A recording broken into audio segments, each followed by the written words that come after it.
Okay, welcome everybody. Welcome to another community conversation, this time with Paul Manley and George Hanson of the Vancouver Island Economic Alliance. Before we start, I'd like to acknowledge that we are on the unceded territory of the Snuneymuxw First Nations here in Nanaimo, and that the riding of Nanaimo Ladysmith also includes the Snuneymuxw, Sturminas, and Layaxin territories, unceded territories of those three nations. I'd like to remind people to please be friendly in the YouTube comment section. Lori is going to be providing moderation there. So obviously no personal attacks. Keep your comments respectful. If you have any questions, please feel free to ask them there, and I'll pass them on to Paul and to George. And now I'd like to pass things over to Paul. Well, thank you, Alan. It's an honor and privilege to be here this evening. I'm on the traditional territory of the Snuneymuxw First Nation and the unceded land of the Hulkaminam people. And the riding of Nanaimo Ladysmith is in the traditional territory of Snuneymuxw, Sturminas, and Layaxin First Nations. And it's an honor and privilege to serve this community.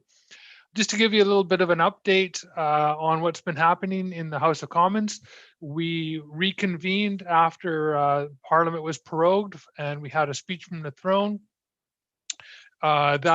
That speech, we voted against the speech from the throne, the Green Caucus, mainly because it was a rehashing of things that we've already heard many times. There's a lot of things in there that we agree with, but that we want to see action on. And once again, we're hearing that climate change is a priority, but it's not enough of a priority that we are actually changing our targets to meet our international obligations under the Paris Accord.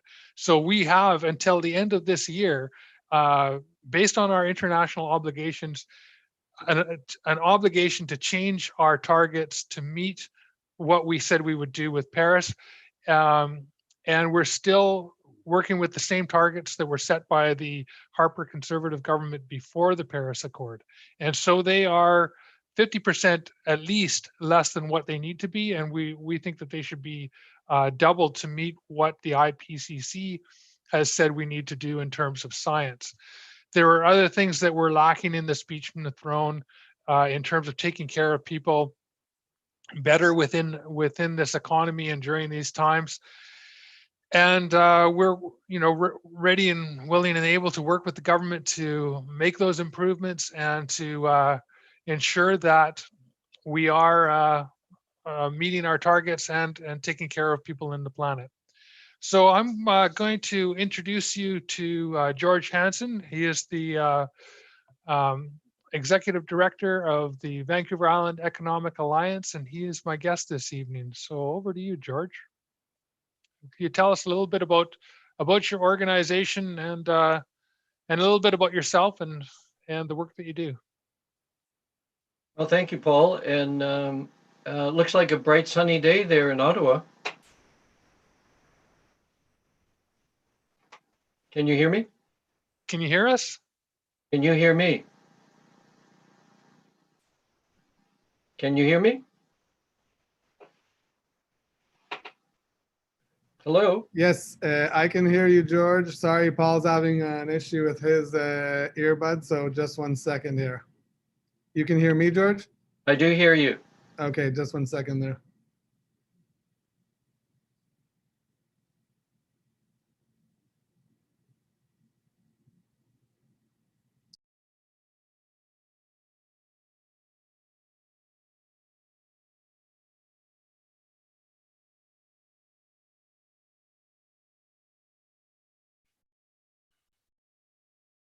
Well, George, how about you just keep telling us a little bit about your role, and in the meantime, All Paul right. will sort out his earbuds. And I have my own little situation here. I noticed that when I put my head up a little bit, my eyes disappear into light glaring off the windows in my office. So I'll tilt my head down so that people can at least sort of kind of see my eyes. And Paul, I was trying to joke with you saying it looks like a bright sunny day in Ottawa, Yeah, knowing you're just down the street actually. yeah, it's virtual. So you asked me to say a few words about the Vancouver Island Economic Alliance, what it's all about, and how it came about, etc. It's a 14-year-old organization that was created really out of an inspiration of a few people that recognized that we here in the island region would do a lot better if we worked more closely together and collaborated more. And I've been the president and CEO of the organization for the last 9 years. And our vision and mission for the organization is simply put to have a vibrant and diverse island economy. We're really focused on the vitality and sustainability and diversity. Our primary reason for existing is really threefold. We unite and connect decision makers in the region. We inform and add to the conversation on economic vitality, and we lead the creation of new economic opportunities on a broad scale, working to identify opportunities that will bring the greatest value to the broadest number of people in our region, all communities and First Nations. Yeah, I was fascinated in our discussion that it's a nonprofit, and it's unique in that way that it's different from the way that other economic organizations work in this country. Can you speak a little bit about that? Yes, we're actually quite unique. To our knowledge, we're the only regional non-government economic development organization in Canada. And that model was chosen specifically because, there are other organizations that work, that are funded by government, work hand in hand with government to help move things along. And we felt that there was a place for an organization that worked independently, that was supported by members and sponsors. So we're a membership organization, and all of our operating revenue comes from our membership dues and sponsorships. And we do, as a nonprofit, non-government organization, look for opportunities to apply for grants to help us move some of the projects forward that we identify. And we are a very distinct region. It's very defined with the island. I love some of the initiatives that you have going on, and I'd like to ask you just about a few of them. Some people will recognize them right away. We can see the logo behind you for Island Good.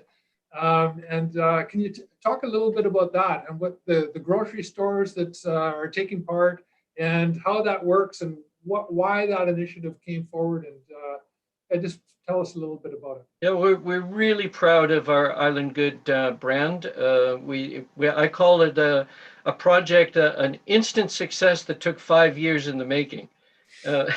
Back in 2014, we stumbled onto something quite accidentally. We were having a meeting and we decided, you know what, we're going to serve some lunch at the meeting. Let's make the lunch all foods and beverage that are made or grown on Vancouver Island. So we gave one of our board members a budget, and that person went off to the grocery stores to find items for our luncheon, and discovered that it was like looking for needles in a haystack, trying to identify which products in the supermarket were island made. And that initiated some thinking that tied in along with our development of our annual economic report. And I'll get to more of that later as well.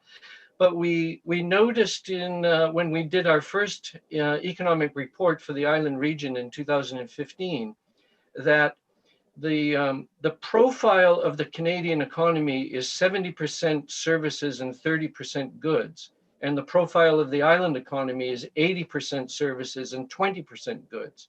And we thought, that is a recipe for instability, we thought, and that we really should be looking at producing more goods on Vancouver Island to stabilize our economy.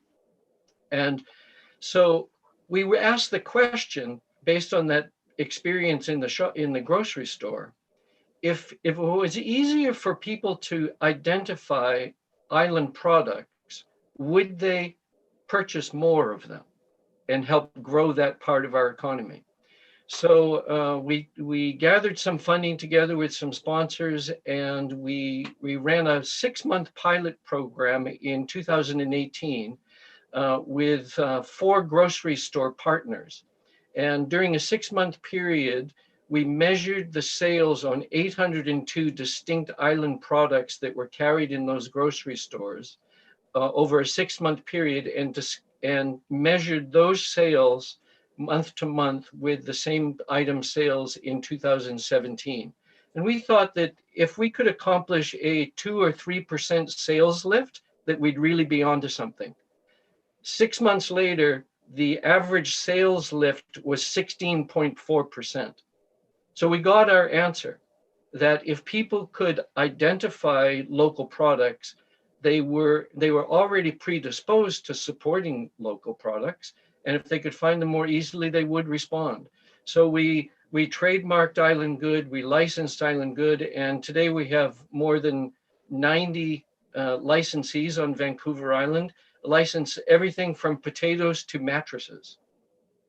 Yeah, that's great. I mean, one of the stats that I've heard over and over again is about how much food we produce on the island, and we only produce 3 to 5% of what we consume.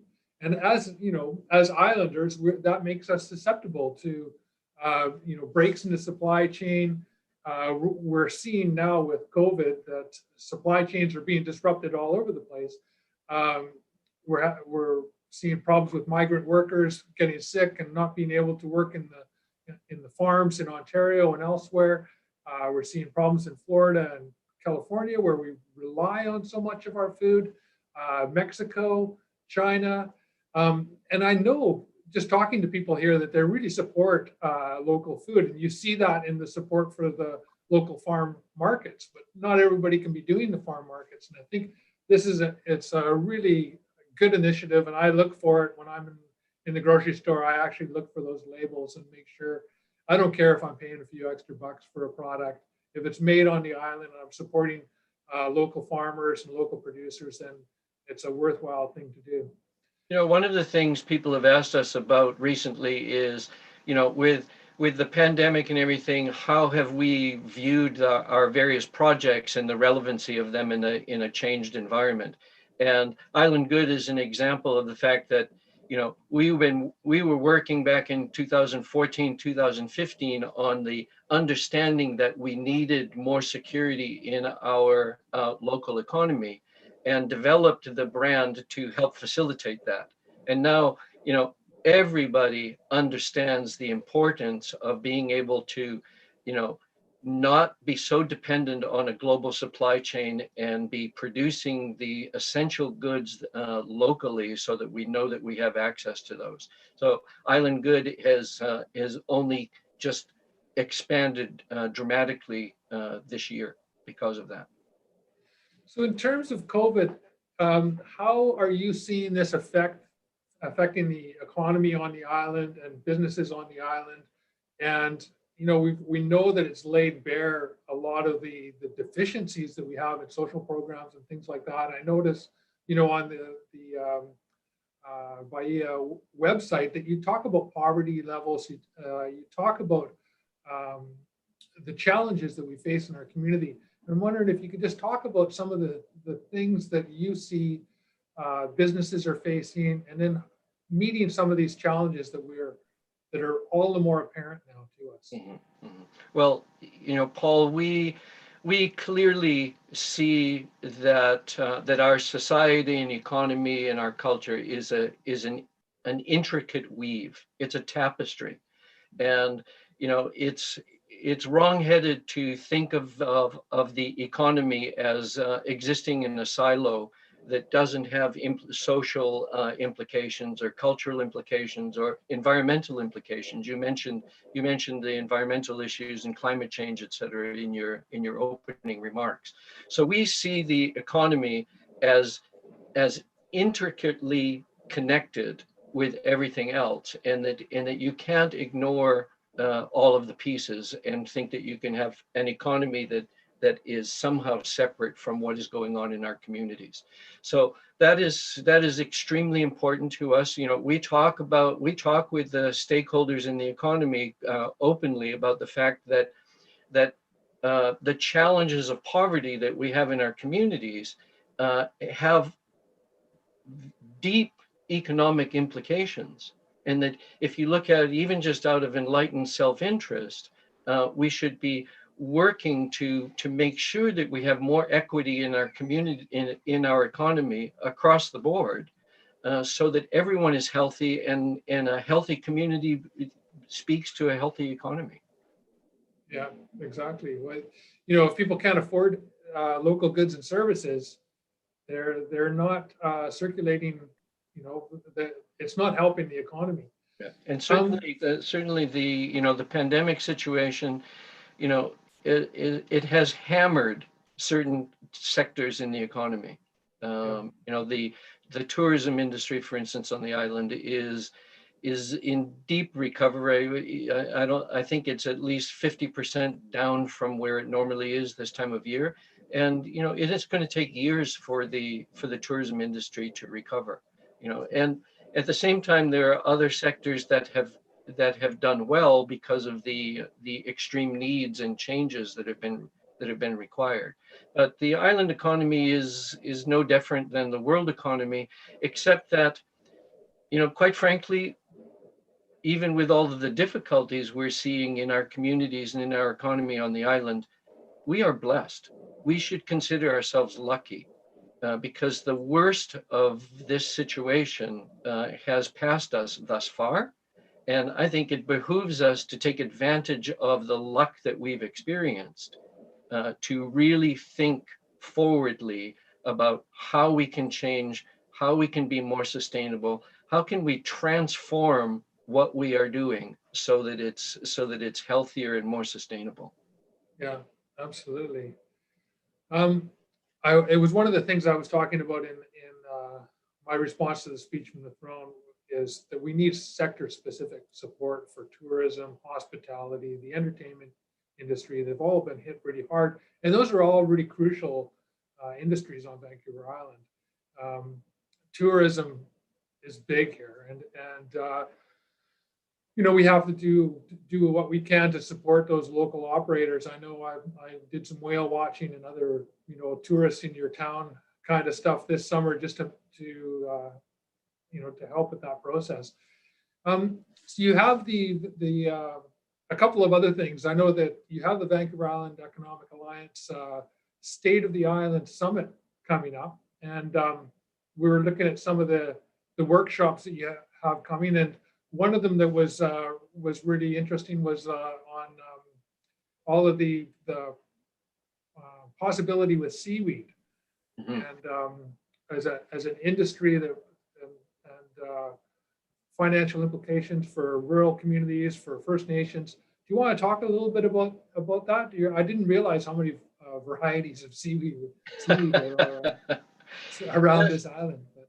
Well, you know, here again, this is one of those, you know, seed things that happens, and it's a, you know, it's another example of the value of what the Economic Alliance brings to the island region.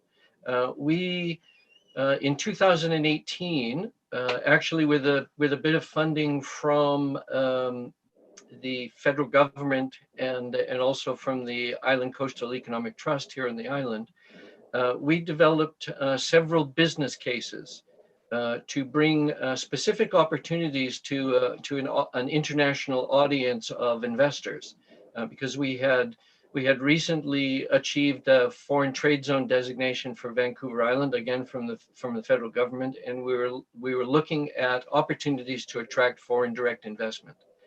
And one of the business cases that we wrote was outlining the opportunity for seaweed aquaculture in the island region. And it has never been done commercially here. And quite frankly, very little commercial seaweed aquaculture happens in North America. But various kinds of seaweed used in all kinds of products has a massive global market, particularly in Asia, and the appetite for seaweed is growing exponentially. And so we believe we have started this initiative. We attracted investors who created a new company, which is operating in Sydney right now, Cascadia Seaweed Corporation. And they are in partnership with the Nachalna Seafood Group and working with other First Nations as well to grow the seaweed industry on Vancouver Island to $1 billion industry. And we're very excited about this because it's not only a healthy, nutritious, protein-rich product for food source, but it's carbon negative in its growth. And in the process of growing, it provides marine habitat. So it's a win-win-win for everybody. And we think that there's unlimited opportunity, particularly for rural and remote communities and First Nations on Vancouver Island. Yeah, it's a renewable resource, and it can also be encouraged to grow. Like there's techniques for encouraging kelp growth and things like that, so that it's actually not something that you're harvesting and taking away from the environment necessarily, but actually, it's the same kind of thing with the shellfish industry, where they lay out the conditions for oysters to thrive in, right? Well, and one of the things that we've discovered about seaweed aquaculture too is that you can plant seaweed along with a shellfish tenure, and the seaweed actually improves the water conditions for growing shellfish. And because the seaweed growth pattern is a shorter cycle, if you're doing that, you've actually got cash flow faster than you have with your shellfish harvest. So there's a lot of benefits there. Right. One of the other initiatives that you've started up that is really interesting, I think, and islanders would be really interested in this as well, is the wood waste initiative. And anybody that's driving around or just out in the forest, you see these huge piles of slash that get burned, and there are times when we are dealing with the smoke from these slash piles. And so can you tell us a little bit about this initiative, how it came to be, what was the impetus for it? I know there's changes in the forest industry, but yeah, let's just give us a rundown on how this one came about, where it's at. Well, very early on since the inception of VAIA, it was recognized that the forest industry, which is so important to so many rural communities on Vancouver Island, was dysfunctional. And I've been with the organization for 9 years, and we started having meetings in my first year with forestry people and stakeholders and government and First Nations, et cetera, to try to what we called untangle the Gordian knot, because the industry is just so full of licenses and convoluted relationships and government regulation, et cetera. And so it's been like pushing a string up a hill, quite frankly, but we've stuck with it and worked with stakeholders. And last year we were able to get some rural dividend funding from the Ministry of Natural Resources in British Columbia. And we're now in the middle of a 2-year pilot project with the objective to find cost-effective way of recovering waste wood, residual fiber from logging sites on the island, and get that fiber into the hands of manufacturers. And the other part of that is to mitigate fire hazard, so that there's less chance of forest fires. So we're halfway through that, and we're just releasing a story right now about the first actual project where we're going to be recovering fiber from an active logging site and getting into the hands of manufacturers. So we've got a partnership now with the Comox and Qualicum First Nations and Harmac Pacific, which is a pulp mill in Nanaimo, to take that fiber, recover it, transport it to the mill, and have it used. And it's very exciting because, the situation, which is quite strange to me now, is that Harmac Pacific, who's been in business in Nanaimo, I think, since the 1950s, is presently importing wood fiber from as far away as Oregon. And here we are with an active forest industry throughout Vancouver Island, and the pulp mill in Nanaimo has to import fiber. So we're excited about this. They're excited about this. FP Innovations is involved with the project as well, and it's the first kind of loose thread that we've been able to grab in the Gordian knot, and we're excited about this as a demonstration project that it can be done. Yeah, I don't think many people really think about it. I've been on the island for an awful long time. When I was younger, there was two companies really, Crown Zelderback and McMillan Bloedel, and they were vertically integrated. And McMillan Bloedel owned the pulp mill, owned the sawmill, did the forestry work, and so they just fed their system.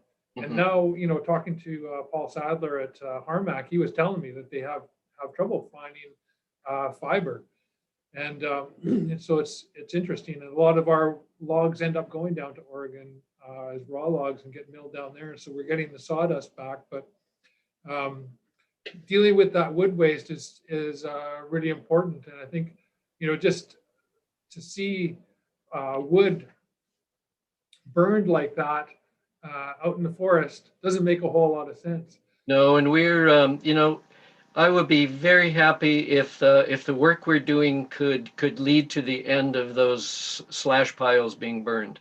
Because part of what we're doing is working to prevent that fiber from ever going into a pile. That we're working with those that are doing the logging to change how they're dealing with that fiber. And the thing that shocked me when we started this project too was that the government analysis on crown cut blocks, for instance, is that there's 20% avoidable waste in our forests. And wow. I don't know any other industry in the world that would tolerate waste at 20%. Yeah.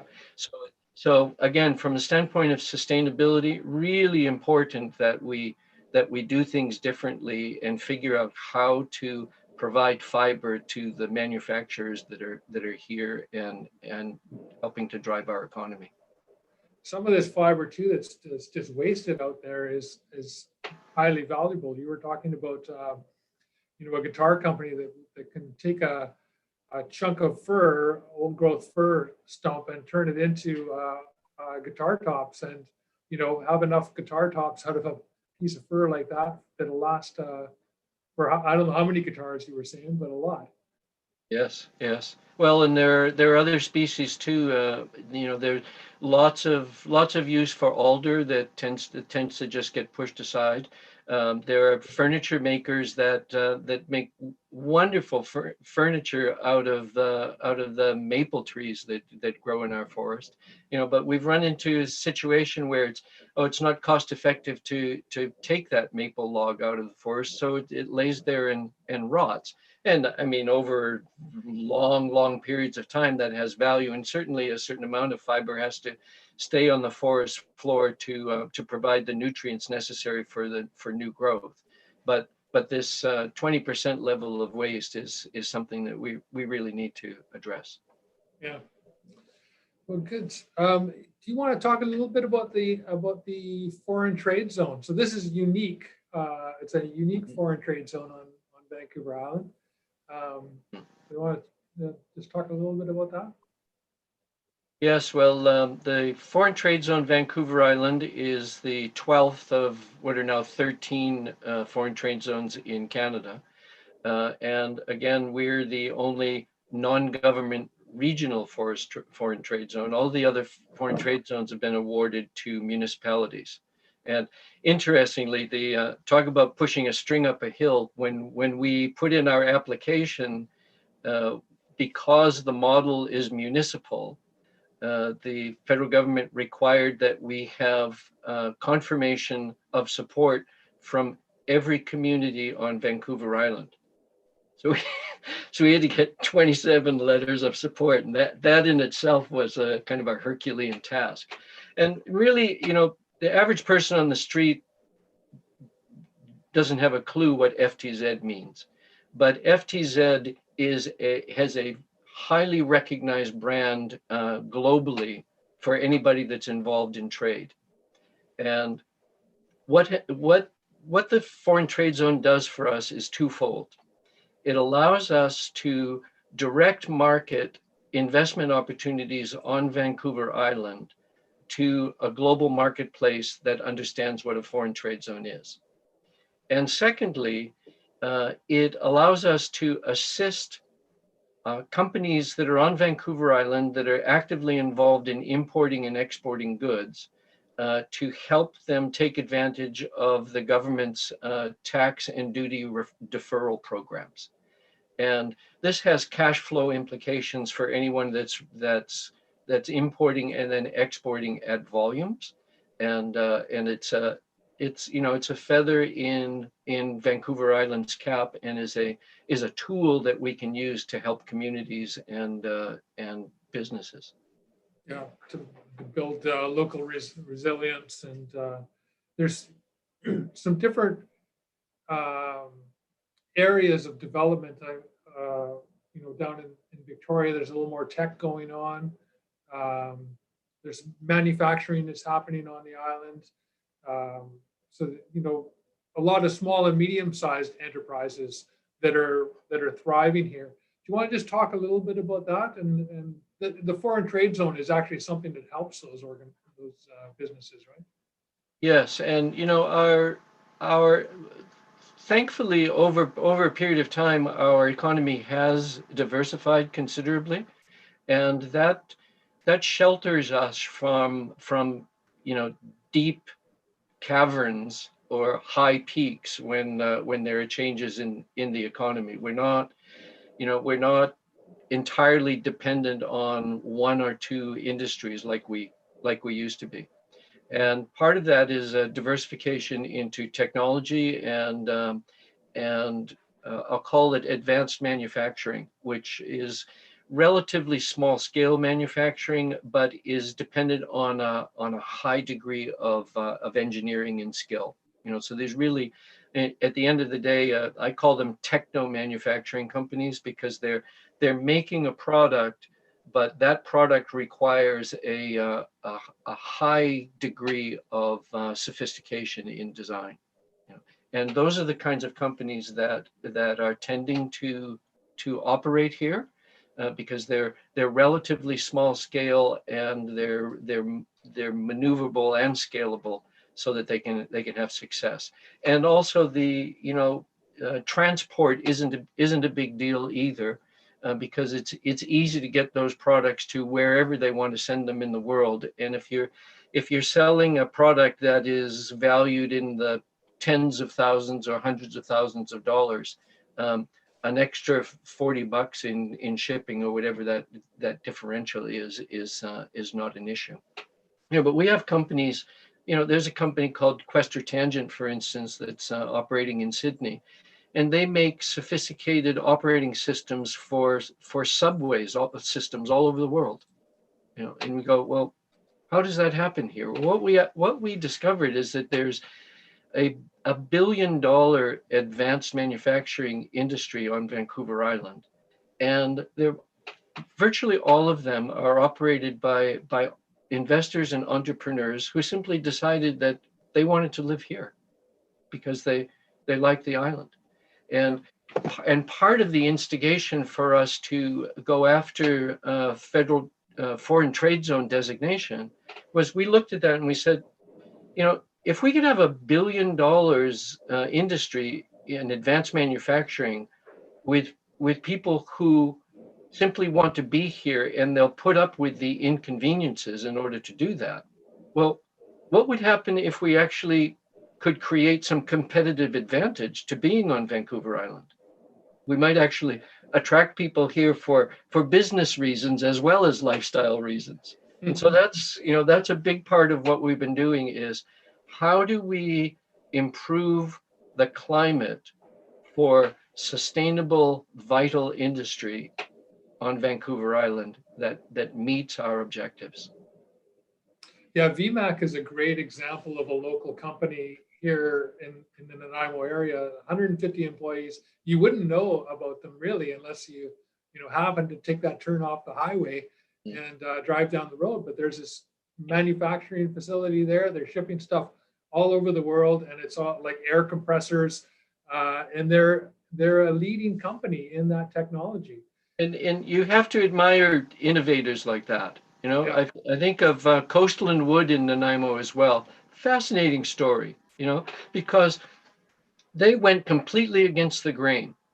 They make a high quality veneer, and they also now make specialty fence posts that are used in vineyards all over North America. Okay, and almost they made a decision to go after the high quality rather than the low quality in the product that they were making. Brought in very sophisticated equipment from Japan against all the advice that people gave them, and they now produce the highest quality veneer that is in demand all over North America, right here in Nanaimo. And they were trying to figure out what to do with these core pieces that used to be a remnant of their process, and they would give them away as firewood. And now they're the biggest supplier of these specialty fence posts in North America. Yeah, that's amazing. I have got a couple of questions in the chat. Patricia is asking about Island Good in relation to packaging. Is there a benefit in regard to needing or using less packaging with local island products? We haven't gotten there yet, but I mean, packaging clearly is a big issue. And one thing that Patricia might be interested in that I know the folks at Cascadia Seaweed are looking at is that there's opportunity to make product packaging out of seaweed. So it's in 100% compostable, maybe even edible. All right. Yeah, I was talking to somebody about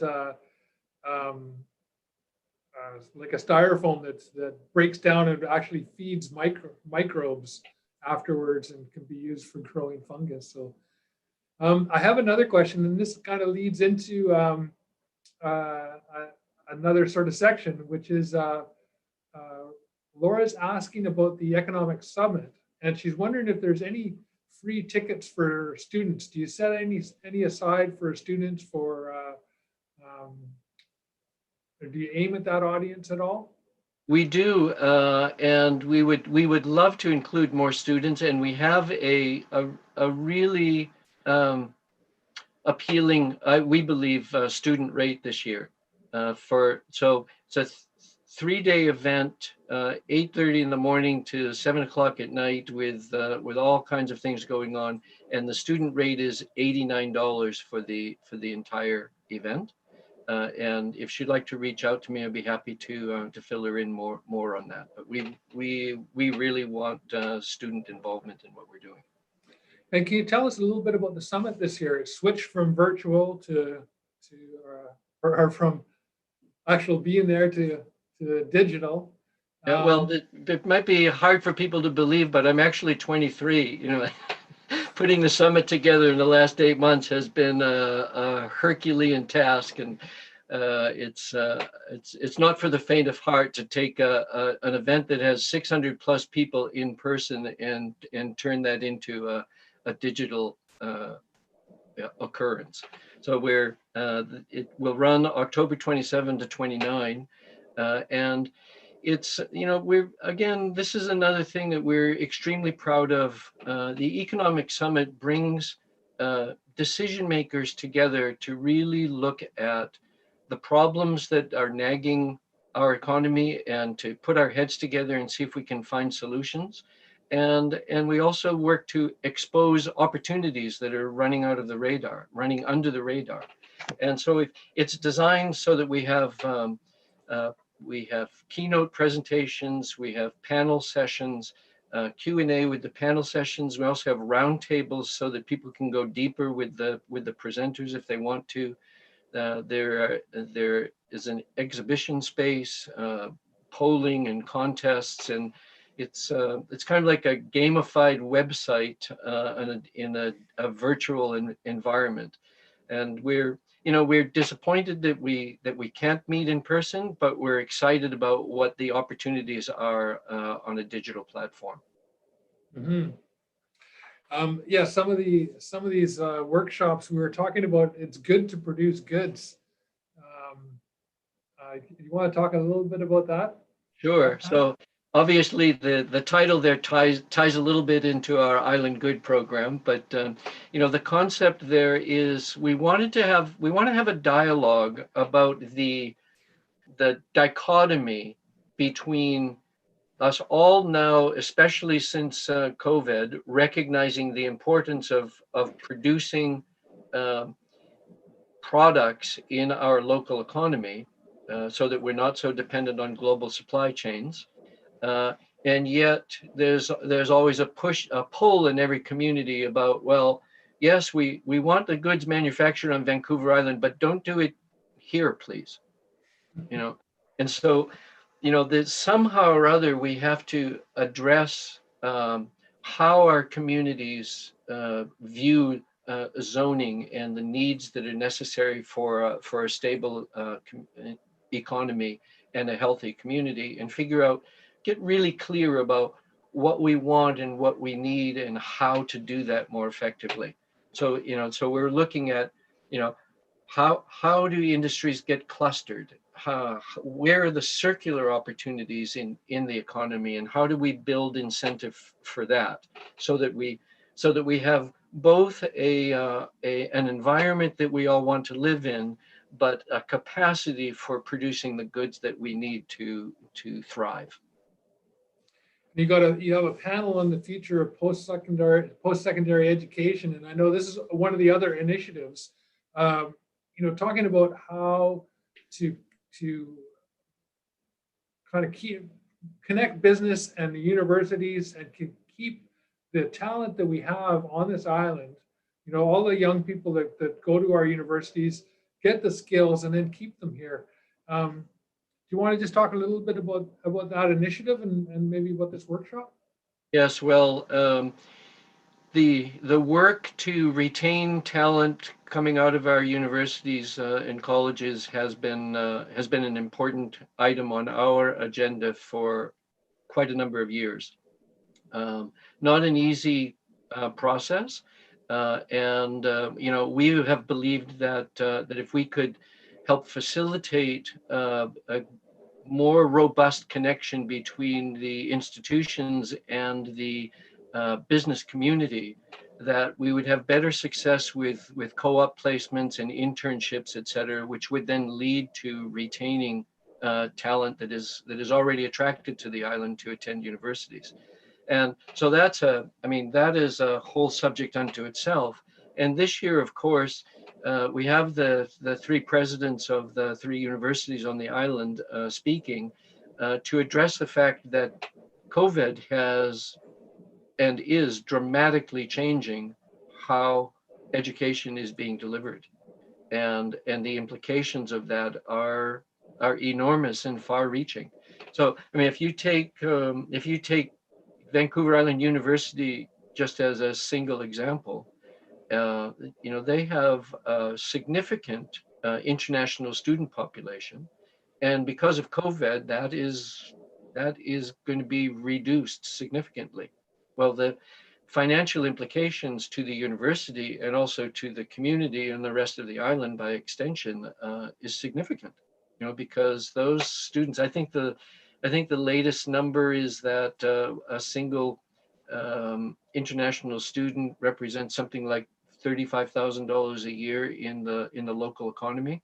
So if you have a thousand international students, what's that? $3.5 million in the local economy in the form of rent and groceries and entertainment and automobiles and public transportation, et cetera. So you start rolling that out and multiplying that, it's a big deal.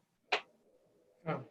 And in international education, incidentally, is one of British Columbia's and Vancouver Island's biggest exports.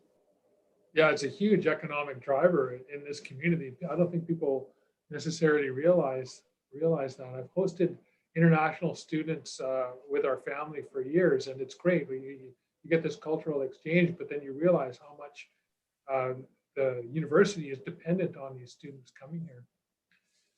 One of the workshops that I love the look of is leadership is essential. We now know what this does and does not look like, and we all know that public service has become a treacherous minefield of personal attacks and unrelenting demand. We must inspire a new generation of leaders. And how will we accomplish this? And I know you've got a couple of good panelists on here. Terry Beach is a young MP from Burnaby North Seymour, and he's the parliamentary secretary for the fisheries minister. Errolyn Thomas is a local councillor with Nanaimo. So that looks like a really interesting workshop. You've got another one on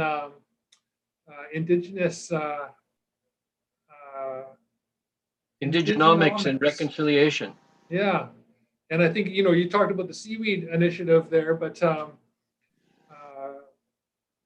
this whole process of reconciliation has to be economic reconciliation, and has to be a completely different process of how we look at our relationship to Indigenous people and how we operate on their territories. Do you want to talk a little bit? We think this one is so important, Paul, because we all recognize reconciliation philosophically, and we recognize reconciliation at the level of government policy. Okay, but what does that actually mean on the ground where we live with the Indigenous peoples that we associate with on a regular daily, weekly basis? What does that mean? What does it mean to them, and what does it mean to us? And so, this session and we deliberately only have two panelists in this session. Karen Joseph, who is the CEO of Reconciliation Canada, and Carol Ann Hilton, who is the founder and CEO of Indigenomics Institute in Victoria. Because we want to give time for these panelists to go deep on this conversation. And, we've been looking at this from the standpoint of our annual production of the State of the Island Economic Report, because when we've produced the first iteration of that in 2015, one of the things that hit us between the eyes was that there is no reliable data to speak to the Indigenous economy. What is happening in the First Nations economy? How many businesses are there? How many women are running those businesses? How many employees are there? What's the capitalization? There's no information. So we've now producing the 6th edition of the economic report, and we've included editorial storytelling, sharing anecdotes about First Nations economy in the report, but without any hard data. And so we're actually looking for government funding right now to to figure out how we can develop a methodology that works for the First Nations people on Vancouver Island. There are 50 First Nations on Vancouver Island. To work with the First Nations to figure out a methodology that can be repeated annually, that will allow us to report the trend in the Indigenous economy, so that we have a baseline to measure from, and we can say, okay, we're making progress, or we're not making progress, or we're making progress in this area but not that area. But without any baseline data, there's nothing to measure. You could do all kinds of things, and is it helping? Who knows?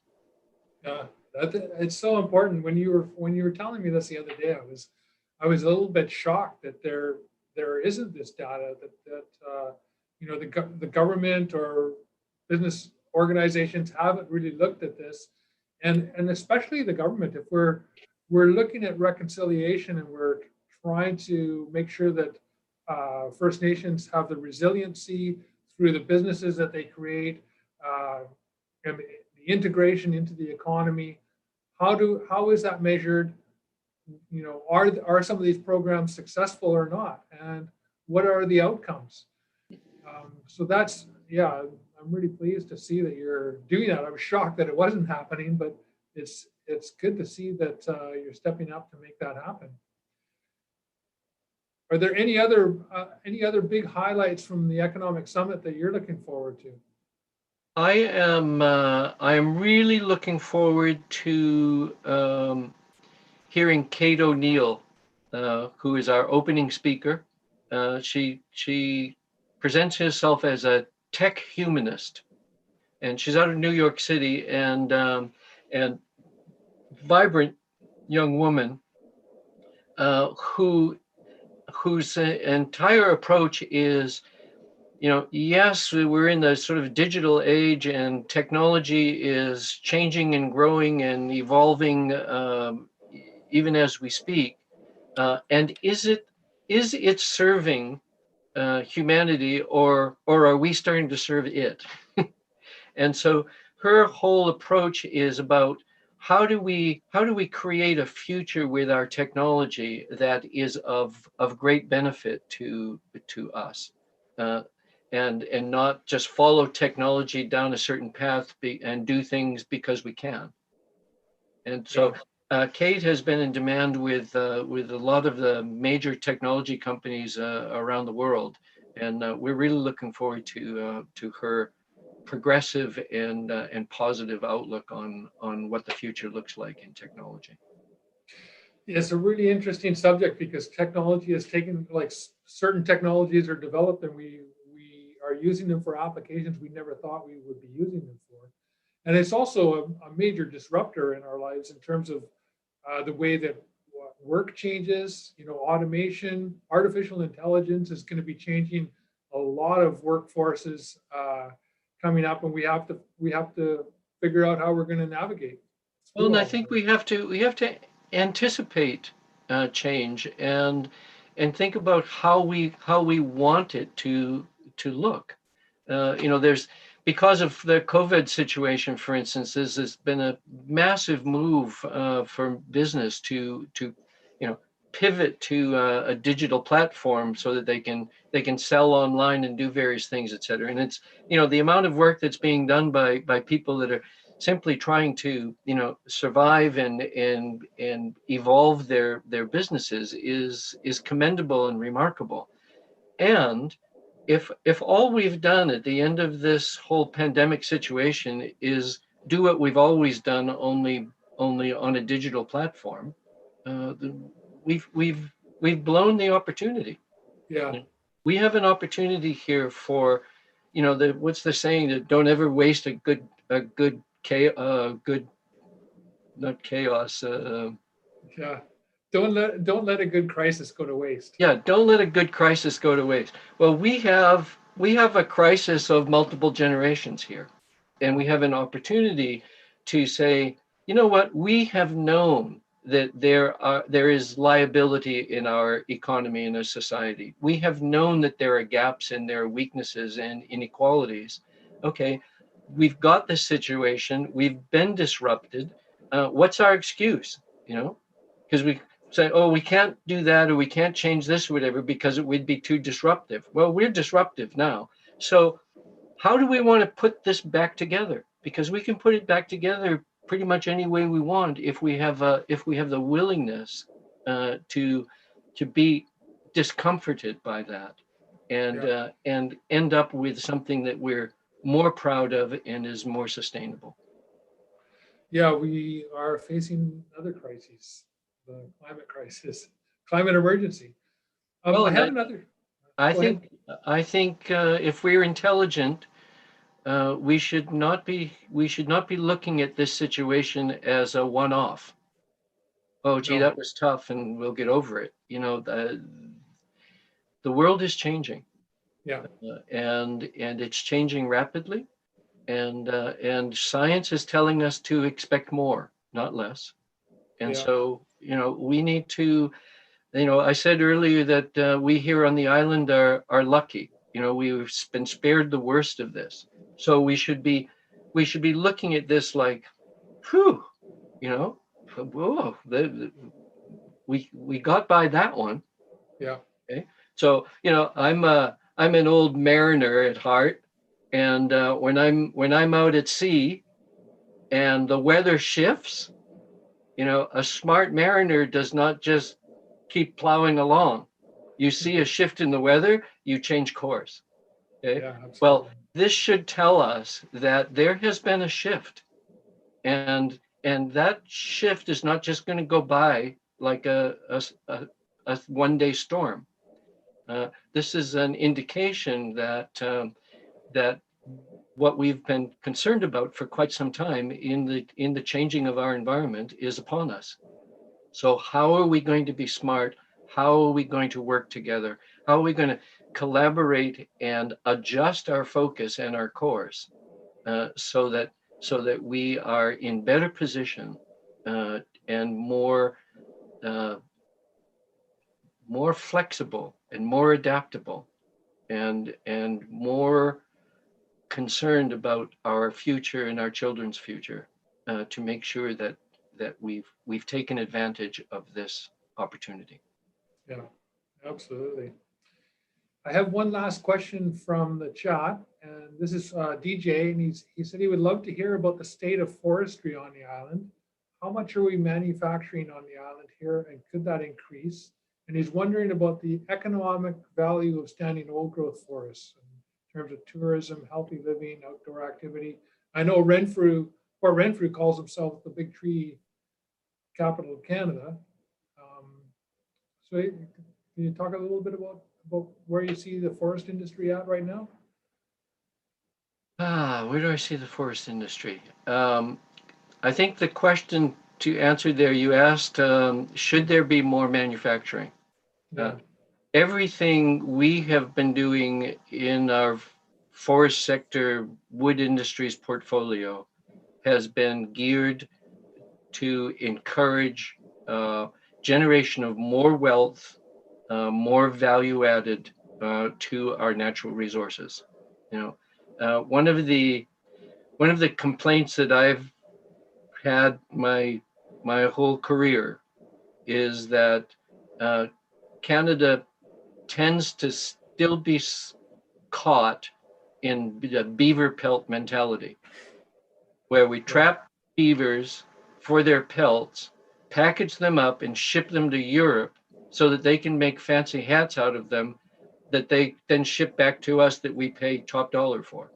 Right. Um, I think there's a better way for us to use our natural resources, but we've tended to do that, with Hewers of wood and drawers of water. hewers of wood and drawers of water. We harvest trees and send them elsewhere for the wood to be used. We collect beaver pelts and send them somewhere else to be manufactured. We mine and send the ore elsewhere. We have oil and gas, and we ship the bitumen somewhere else for someone to deal with. I'm a big advocate for using our natural resources in a pragmatic way and an inventive way that creates as much wealth right here as we possibly can. Yeah, absolutely. and protect that resource so that it remains renewable. Yeah. Well, on that note, we're like just at the last minute here to wrap up. So thank you so much, George, for taking the time to talk about Vancouver Island Economic Alliance. And again, the summit is coming up October 27th to 29th. Yep. And, So you can go to viea.ca and you'll find registration and lots of information there. And we talked about the foreign trade zone, ftzvi.com, if you're interested in that. And Island Good is islandgood.ca. all right. Well, thank you so much. And I guess, Alan, you got some wrap up notes? No? Well, I'll take the opportunity to thank you for the opportunity, Paul. It's been a pleasure chatting with you. And, thank you. All right. Thank you so much, George. Thank you, Paul. That was really interesting for me. I definitely learned some things and really appreciated you taking the time, George. I want to remind anybody who watched this that this will be on Paul's YouTube channel, Paul Manley's YouTube channel. So if you want to share this with anybody else, you can send them there as well. You can go to paulmanleymp.ca for events. For any events coming up, and to sign up to Paul's mailing list, and as well you can like Paul Manley on Facebook. So thank you so much, Paul. All right. Anything else to say? Thank you again, George. Have a good night, everybody. Take care.